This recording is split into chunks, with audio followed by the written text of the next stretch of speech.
ఎందుకు జరుపుకుంటున్నాం సంతాప సభ అనుకునే వాళ్ళకి, మేము చనిపోయిన తర్వాత కూడా చాలాసార్లు పాండలతోటి మన గణేశన్న వాళ్ళతో కూడా మనం అతి తొందరలో సంతాప సభ పెడితే భారీ ఎత్తున అన్ని రాజకీయ పార్టీ వాళ్ళని పిలిపిస్తే ఇది మొన్న గిరిపల్లి మల్లేశం చనిపోయాడు, గుండా యాదగిరి అని చనిపోయాడు, ఇప్పుడు నిన్న కాక మొన్న మన దేశపాండే గురిజా దేశపాండే అని చనిపోయాడు. ఇంకా ఎంతమంది చనిపోయేదాకా ఈ ప్రభుత్వాలు చూస్తూ ఉంటాయి. కేకే కమిటీకి మా దగ్గర దీనికి కాలయాపన కమిటీ అనేది నేను మాత్రం అనుకుంటా ఉన్నా. ఎందుకనంటే మొన్ననేమో రాజకీయ పార్టీ నాయకులను పిలిపించి సమావేశం పెడతామన్నారు, ఆ తర్వాత అన్ని సంఘాలను పిలిచి సమావేశం పెడతామన్నారు. అసలు ఈ సమావేశాలే అవసరం లేదని నేనైతే పూర్తిగా వ్యతిరేకిస్తున్నా. ఎందుకంటే మీ దగ్గర ఎవరు ఉద్యమంలో పాల్గొన్నారు, ఎవరు ఉద్యమంలో పాల్గొనలేదనేది ఆల్రెడీ ప్రభుత్వం దగ్గర లిస్టు ఉన్నది. ఉన్నాక కూడా మళ్ళీ కమిటీలు సమావేశాలు చేస్తూ ఉంటే ఇట్లాగే యాదగిరి అన్నలాగా ఇలా నేను మైపట్టులు కూడా రేపు పొద్దుగా పోతున్నా కూడా తెలియదు.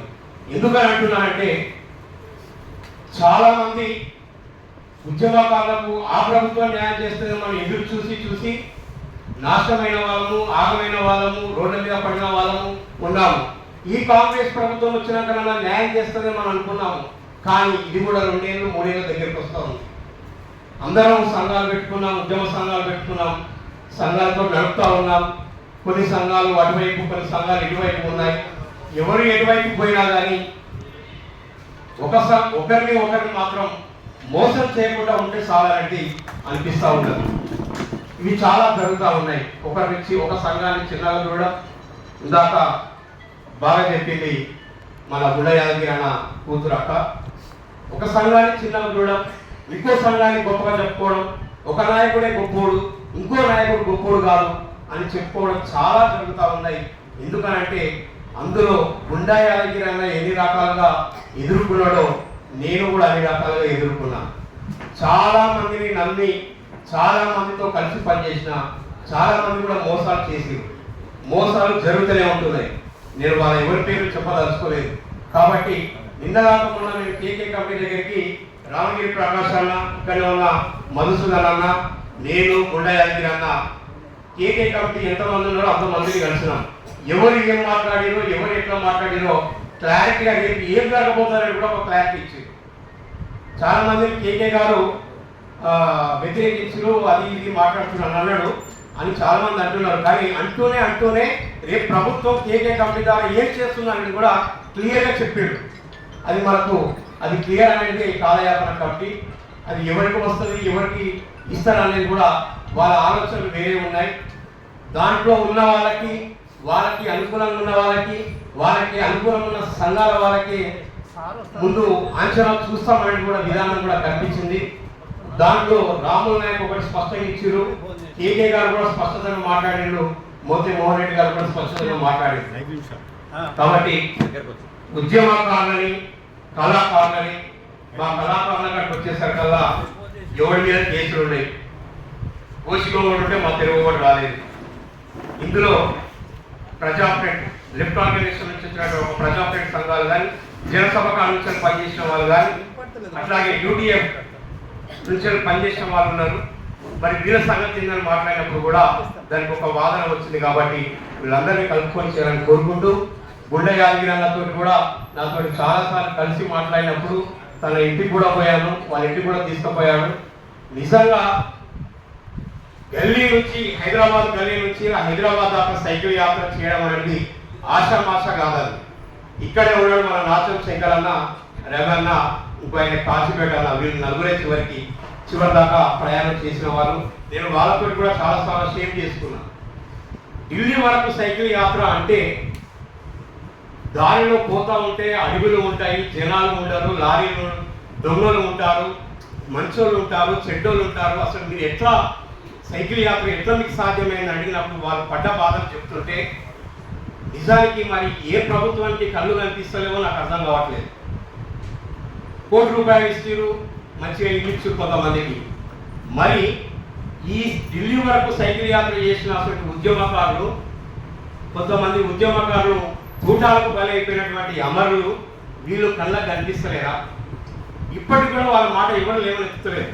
నేను పొద్దున్న నుంచి ఇప్పటి వరకు కూడా సమావేశంలో ఉన్న వాళ్ళు సైకిల్ యాత్ర చేసిన దాంట్లో ముఖ్యమైన వాళ్ళ పేర్లు ఎవరు కూడా స్పష్టంగా చెప్పలేకపోతున్నారు. అంటే మనమే ఉద్యమకారులం, ఇంకొక ఉద్యమకారుని గుర్తించుకోలేకపోతున్న సందర్భం వస్తుంది. మరి ఎందుకో అది అర్థం కాలేదు.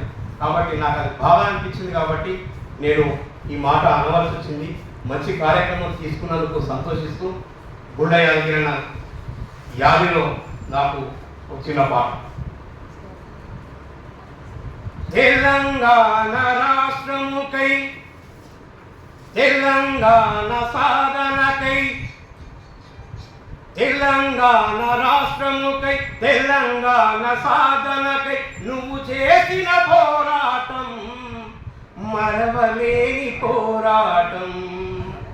అన్నా నీకు జోహార్లు, అన్నా నీకు జోహార్లు, అన్నా నీకు జోహార్లు, అన్నా నీకు జోహార్లు.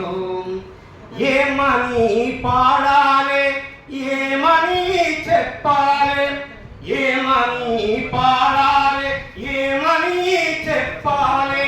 నువ్వు పడిన బాధలను ఏ విధంగా పలకాలి. అన్నా నీకు జోహార్లు, అన్నా నీకు జోహార్లు. గుండా యాదగిరి అన్నా నీకు ఉద్యమాల జోహార్లు. తెలంగాణ సాధనకై తెలంగాణ సాధనకై గల్లీ నుండి ఢిల్లీ దాకా సైకిల్ యాత్ర చేసి సైకిల్ యాత్ర చేసి కేంద్రానికి తెలిపినావు. ప్రాంతీయ ఉద్యమ సమితి పార్టీ పెట్టినావు. నీతోటి ఉద్యమకారులను కలుపుకొని ఎన్నెన్నో సభలను పెట్టినావు. నీ పోరాట మాటలు ఏమని పాడాలి. అన్నా కొండా యాదగిరన్న అందుకోవ జోహారు. అన్నా కొండా యాదగిరన్న అందుకోవ జోహారు. నీతోటి ప్రయాణము చేసిన ఉద్యమాలు నాశము శంకరన్న రవి అన్న మాటలు ఎక్కడుండి విన్నావు, ఎక్కడుండి వింటావు.